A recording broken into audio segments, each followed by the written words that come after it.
Halo teman-teman, bertemu lagi di channel ini Do It Yourself Travel ID, DIY Travel ID. Oke teman-teman, gimana kabarnya? Semoga kabar teman-teman baik-baik saja ya di cuaca yang tidak menentu kali ini.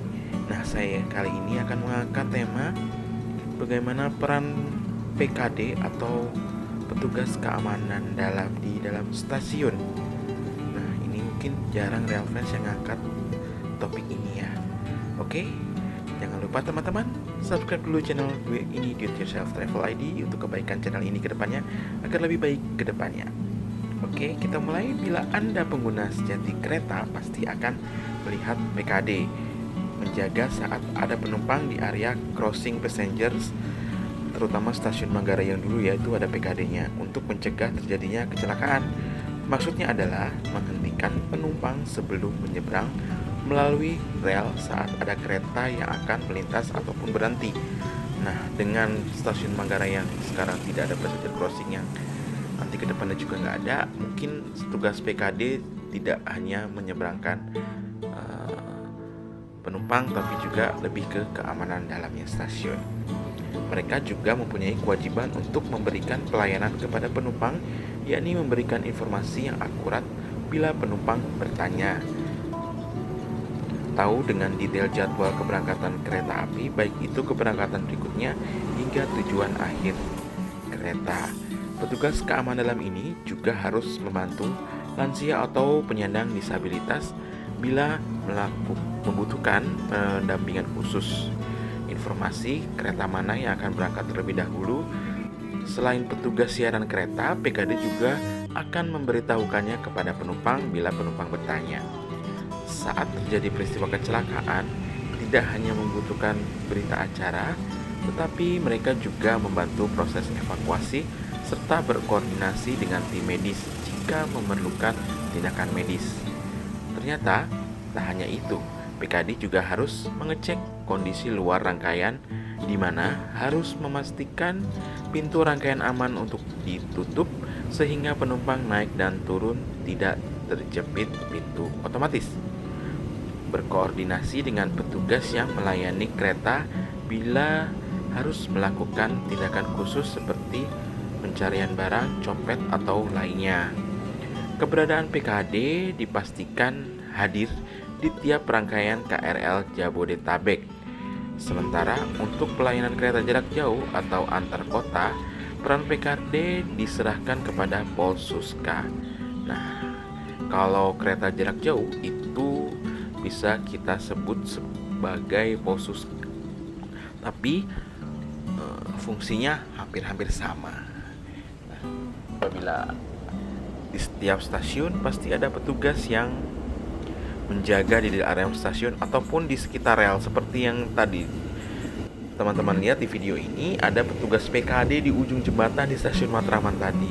Itu kemungkinan ada laporan atau ada sesuatu yang dibutuhkan, apakah daerah tersebut aman atau tidak untuk dilalui oleh komuter lain. Gitu teman-teman.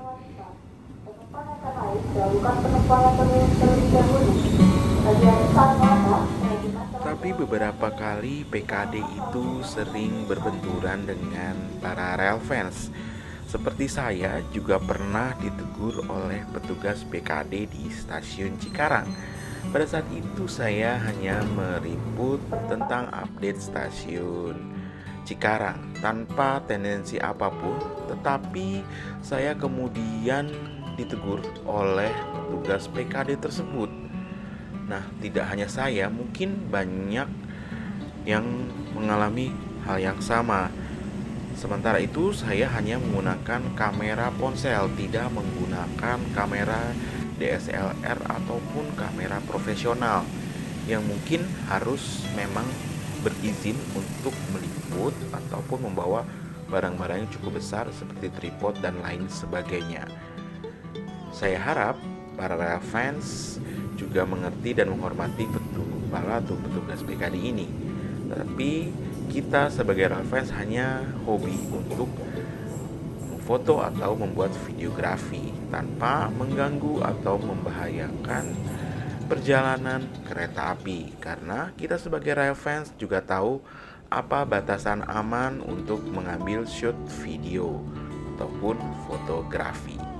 Ya, semoga perseteruan dalam tanda kutip petugas PKD dengan para videografer atau fotografer paralel fans ini sudah berakhir ya, karena kemarin di Instagramnya PT KAI juga memberikan batasan-batasan tentang bagaimana cara mengambil video ataupun foto di dalam stasiun. Oke, itu saja yang bisa saya angkat di video konten kali ini. Semoga bisa memberikan informasi kepada teman-teman para fans ataupun penumpang yang ingin mengambil foto ataupun video di dalam area stasiun kereta api. Semoga bisa memberikan pencerahan kepada teman-teman semua. Oke, sampai di sini dulu video kali ini. Sampai jumpa di konten berikutnya. Mohon maaf kalau masih banyak sekali kekurangan di video ini. Sampai jumpa di konten-konten berikutnya. Bye-bye.